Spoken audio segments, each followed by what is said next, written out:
Olá, boa noite a todos. Sexta-feira, 4 de fevereiro, veja os destaques de hoje aqui no Segunda Edição. Brutalidade.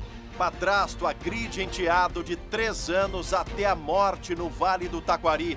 Ele confessou o crime. Saiba o que motivou tanta covardia. Abuso da fé. Justiça aceita denúncia contra bispo católico por crimes sexuais. Já já as novidades sobre o caso. Escravidão moderna. Sem nenhum direito, mulher é mantida por 40 anos como empregada doméstica em Campo Bom. Veja como ela foi resgatada. É uma sexta-feira que parece que voltamos à era medieval. O SBT Rio Grande, Segunda Edição, começa agora e eu te convido, vem com a gente.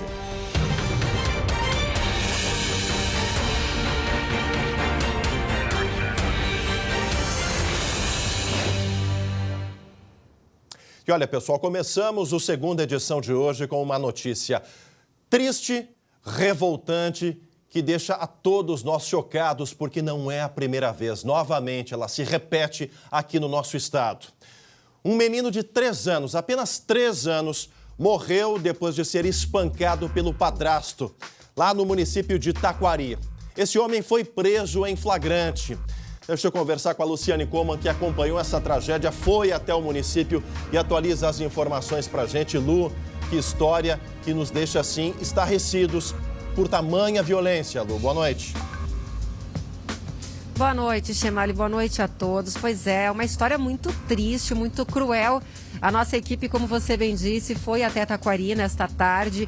A gente conversou com muita gente da comunidade. Está todo mundo em choque, né? Os vizinhos estão perplexos, apesar de mal conhecerem, porque eles estavam morando lá há 20 dias. Eu conversei com o vizinho da frente que socorreu a criança, né? Ouviu a mãe berrando, desesperada, pedindo socorro.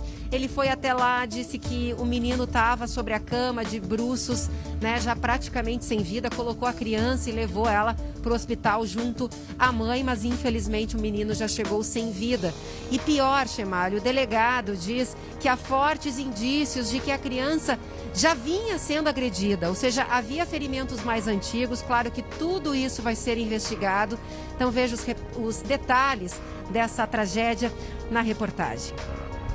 As agressões ocorreram nesta casa em Taquari, a 100 quilômetros de Porto Alegre, para onde a família se mudou há menos de um mês. João Vicente Luz de Vargas, de 3 anos, estava com o padrasto na tarde de quinta-feira. Ao chegar em casa, a mãe, de 26 anos, encontrou o menino desmaiado e pediu ajuda. Ângelo Miguel, que mora na frente, socorreu o menino. A criança estava no quartinho, deitadinha, de brucinho, com os olhinhos estralados, já assim, sem se mexer os olhinhos, praticamente já sem vida. O vizinho pegou o carro e levou a criança para o hospital. A equipe médica constatou o óbito e chamou a polícia ao desconfiar que se tratava de um espancamento. O padrasto Josué Cardoso, de 25 anos, foi preso em flagrante.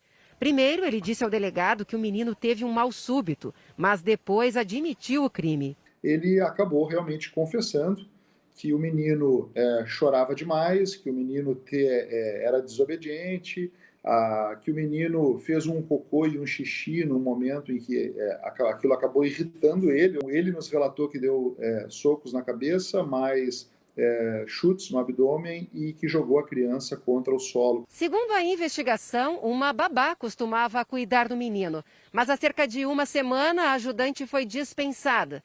João Vicente passou a ficar com o padrasto desempregado, enquanto a mãe trabalhava num mercadinho. Por enquanto, a polícia não encontrou indícios de participação da mãe no crime, mas suspeita que a criança já vinha sendo agredida.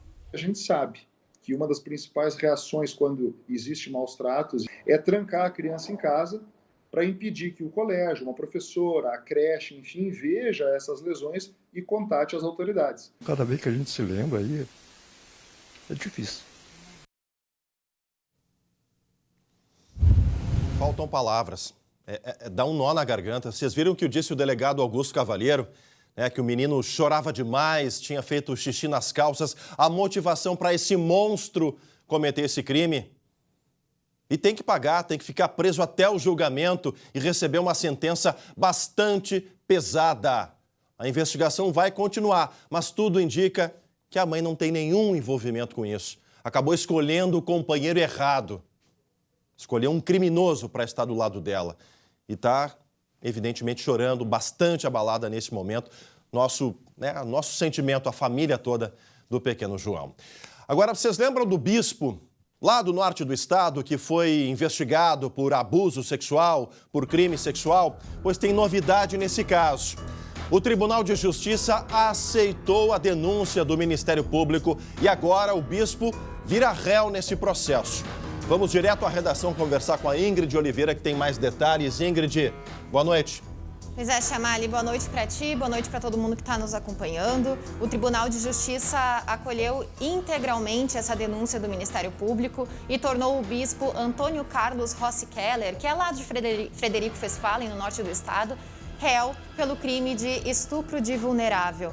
Essa decisão foi dos desembargadores da 7ª Câmara Criminal e foi unânime, Chamali.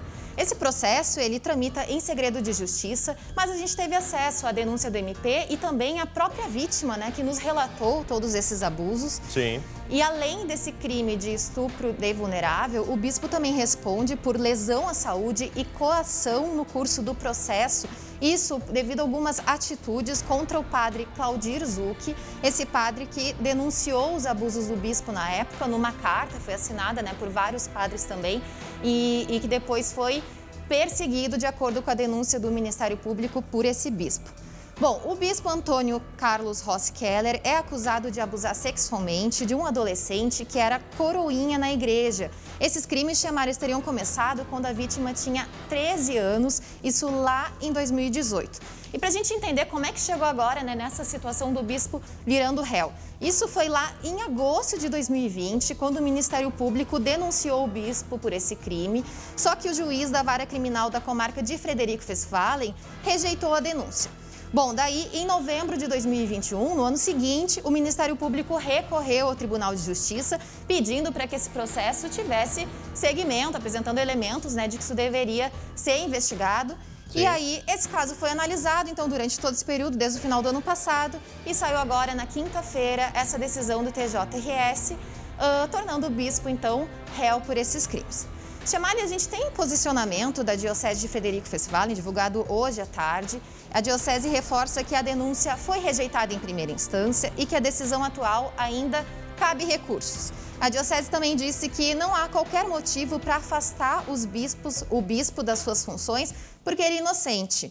E também reforçou que a denúncia possui falhas e não há provas consistentes de que o bispo tenha cometido esses crimes. Tá certo, Ingrid. Obrigado pelas informações. Tá aí, gente. Tomara que a investigação seja célere, E eu só não consigo entender por que o segredo de justiça para esse tipo de situação. Novamente, a Igreja Católica, que tem aí milhares de fiéis no mundo todo, envolvida num escândalo, numa situação, e o mínimo que poderia fazer para dar transparência ao processo é afastar o bispo. Simples, até que o processo corresse até o final. Mas não é isso que faz. E a gente não entende, não compreende isso, mas está nas mãos da Justiça em segredo de justiça. Agora a gente vem aqui para a região metropolitana, mais precisamente para o Vale dos Sinos, porque essa história, eu disse no início, gente, parece que a gente retornou à era medieval. Uma empregada doméstica foi resgatada depois de viver mais de 40 anos, 4 décadas em situação de trabalho escravo. Eu estou falando aqui da cidade de Campo Bom, no Vale dos Sinos. Está aí o registro. A mulher de 55 anos possui deficiência intelectual e não tinha limitação de horário de trabalho. Ela também era impedida de sair de casa sozinha e privada do contato com seus familiares. Além disso, a vítima sofria agressões físicas e morais. Ela foi encaminhada para uma instituição de acolhimento do município. O valor devido à empregada doméstica foi calculado em mais de R$93 mil. O Ministério Público do Trabalho vai marcar uma audiência com a empregadora para negociar o pagamento. É o mínimo que se espera, negociar o pagamento, entregar para essa senhora e encaminhar para a Justiça esse tipo de ação. Não é possível que uma família mantenha alguém 4 décadas, 40 anos como uma escrava.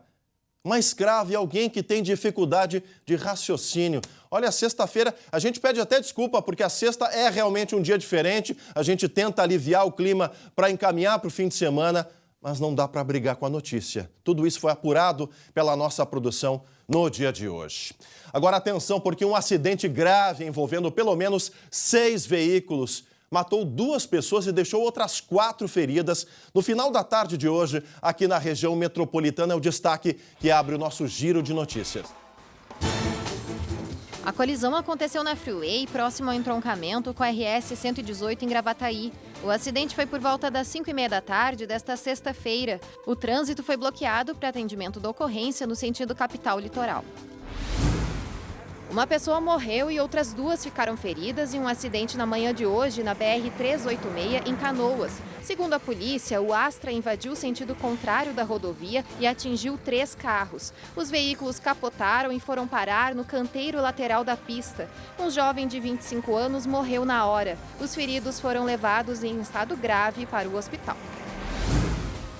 Alerta em Porto Alegre. 19 escorpiões amarelos foram encontrados pelas equipes da prefeitura no centro da capital. A captura foi ontem à tarde, perto da Praça Dom Feliciano e Rua dos Andradas. Quem encontrar um escorpião amarelo deve informar através do telefone 156. O veneno pode ser fatal, principalmente em crianças. Em caso de sofrer uma picada, a orientação é se dirigir imediatamente ao pronto-socorro. O atendimento deve ser feito em até 3 horas. Bom, e agora a gente fala de ações de enfrentamento à pandemia, porque o fim de semana será de combate à Covid-19 em municípios gaúchos. Serão feitas aplicações de vacinas e também testagens. Por isso eu vou conversar ao vivo agora com meu amigo Guilherme Fadanelli, que está lá em Caxias do Sul. E será Caxias uma dessas cidades que vai fazer o mutirão do fim de semana. Fadanelli, boa noite. Exatamente, Chemali, boa noite. Pois é, esses mutirões têm o objetivo de atingir um público que muitas vezes não tem como ir até uma unidade de saúde durante a semana e precisam manter em dia a vacinação contra a Covid-19. Aqui em Caxias, o mutirão acontece amanhã na Praça Dante Alighieri, das 10 da manhã até as 3 da tarde. Uma tenda vai oferecer da primeira à 4ª dose da vacina contra o coronavírus e também contra a influenza. Além disso, serão feitos testes para diagnosticar a Covid-19. A ação na praça é para pessoas a partir dos 12 anos. Já a vacinação de crianças de 5 a 11 anos vai ocorrer nas UBSs Bela Vista, Cinquentenário, Mariane e Vila Ipê. Aqui na Serra Chemali, Bento Gonçalves também vai ter ação, vai ser com a unidade móvel da Secretaria da Saúde no domingo, das 2 às 5 da tarde, lá na Via Delvino. Vai ser oferecida apenas a vacina contra a Covid-19 e essa ação faz parte da programação do Bento em Vindima. E aí em Porto Alegre, meu amigo, também vai ter ações ao longo desse fim de semana. De acordo com a Secretaria Municipal da Saúde, essas ações vão acontecer das 9 horas da manhã às 4 da tarde. Neste sábado haverá testagem rápida de antígeno nas unidades de saúde Navegantes e Moab Caldas. Já a imunização de pessoas acima dos 12 anos vai acontecer no Shopping João Pessoa. Também vai ser feita a vacinação infantil por aí. As doses pediátricas serão oferecidas para todas as crianças a partir dos 5 anos no Centro de Saúde IAPI. Já no domingo, haverá testagem novamente nas unidades de saúde Navegantes e Moab Caldas. Fica aí, então, o recado para todo mundo colocar em dia a vacinação e também se testar se está nessa dúvida, né, Chemali? Está ou não infectado com o vírus? É isso aí, é só se programar. Grande Fadanelli, obrigado, meu amigo. Bom final de semana. Ainda hoje, aqui no Segunda Edição, na contramão da ciência, o negacionismo se repete. Novas mensagens anti-vacina em carros de som voltam a circular no Vale dos Sinos. E ainda, atenção, pequenos empresários de Canoas. A gente tem uma dica para sair do vermelho. Ingrid Oliveira. Essa, Anália, é uma oportunidade para quem está com dificuldade de colocar as contas em dia, em meio a essa crise provocada pela pandemia. Os detalhes eu trago depois do intervalo. Voltamos ao vivo com a segunda edição para todo o nosso Rio Grande. Agora o esporte aqui no segunda edição. Quem foi que disse que a sexta-feira não tem notícia boa? Tem sim, gente, para os colorados, porque o Inter renovou o contrato com o meia Edenilson. O jogador fica no time até dezembro de 2024. E a sexta-feira está sendo também de preparação da dupla Grenal para a quarta rodada do Gauchão. Quem conta pra gente? Matheus Schenck na tela. Sextou com S de simbora! Tá, não foi a melhor das minhas invenções, mas sigamos. O Inter treinou de manhã, pegou um voo para Chapecó, depois um busão para Erechim e assim se encaminhou para o jogo de amanhã contra o Ipiranga, no Colosso da Lagoa. A escalação provável tá na tela aí. Cacique Medina vai com força máxima pro duelo que vale a manutenção na liderança do campeonato. Força máxima que vai ser reforçada. O lateral direito argentino Fabrício Bustos chega terça que vem para assinar contrato, vindo do Independiente. E o volante Bruno Gomes, do Vasco, também está na mira. Olho nessas negociações. Já no Grêmio, o domingo vai ser de time titular contra o Guarani de Bagé, na Arena, com novidade. Benítez deve ser escalado pela primeira vez e assim jogar ao lado do Campas, destaque na partida passada. É a dupla Grenal, com força máxima em busca do gauchão. Tá esquentando o Campeonato Gaúcho. Agora uma ótima notícia para os empreendedores aqui de Canoas, na região metropolitana. A Prefeitura lançou a segunda edição de um programa muito importante para ajudar essas pessoas, esses empreendedores que geram emprego, geram renda. Conta os detalhes para a gente, Ingrid. Baita notícia, né, Chamali? É o programa Canoas Juro Zero, que concede empréstimos para duas categorias. A gente está vendo aí na tela, os microempreendedores individuais podem ter crédito de R$5 mil. Para microempresas, o valor é de R$10 mil e, sem dúvida, Chamali é uma ajuda importante para investir no negócio ou até para ajustar as contas, pagar as dívidas, como explica o prefeito de Canoas, Jairo Jorge. Nós podemos parcelar em 24 vezes, o empréstimo permite isso, com uma carência de 2 meses, e a Prefeitura paga integralmente o juro. Isso é muito importante para dinamizar a economia, para fazer com que as empresas possam crescer, para que as pessoas possam ter oportunidades, talvez no momento mais difícil que o nosso país está atravessando. Para quem se interessou por esse programa, a gente montou um serviço aí para ajudar. Tem algumas regrinhas, viu? As inscrições podem ser feitas até domingo, este domingo, dia 6 de fevereiro, pelo site canoas.rs.gov.br/inscrições Canoas Juro Zero. Para se candidatar aos empréstimos, as empresas precisam ter sede em Canoas, não ter restrições de crédito, ter no mínimo 18 meses de funcionamento e faturamento de até R$360 mil por ano. Chamali, no ano passado, aconteceu a primeira edição desse programa e foram liberados mais de R$1,5 milhão para 250 empreendedores. Tá certo, Ingrid. Obrigado pelas informações. Baita notícia para Canoas. Vamos trabalhar, vamos agitar a economia, né, minha amiga? A Prefeitura está fazendo a parte dela. Pessoal, aqui a pandemia ainda fez muitos estragos na economia de todo o nosso país, como disse o prefeito. Ingrid, um empurrãozinho, né? Todo mundo está precisando chamar um nessa empurrãozinho. crise. Vem em boa hora para gerar emprego, para fazer a roda girar de novo. Exatamente. Minha amiga, bom final de semana. Até o retorno, Ingrid. E olha, essa notícia para encerrar é algo assim que eu falei, vai na contramão da ciência e na contramão no volante mesmo.